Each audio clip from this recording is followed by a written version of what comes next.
Isolated gaseous atom से मुराद क्या है? आइसोलेटेड का मतलब है सेपरेटेड, जिसको हमने सेपरेट किया हुआ है और किस शक्ल में है? गैस की शक्ल में है। ऐसे एटम के अंदर से हमने रिमूवल ऑफ इलेक्ट्रॉन करवाना है। अब स्टूडेंट्स, आइसोलेटेड गैसियस एटम ही क्यों चाहिए?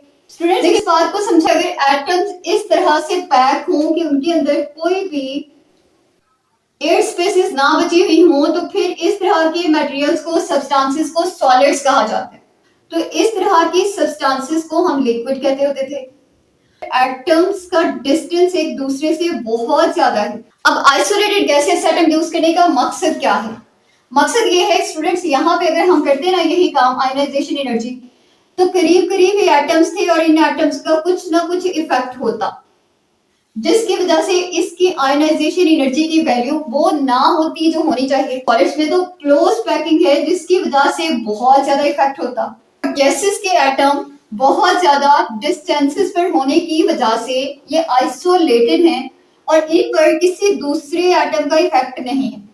इसी वजह से हम आयनाइजेशन एनर्जी को कैलकुलेट करते वक्त गैसियस आइसोलेटेड एटम का यूज करते हैं।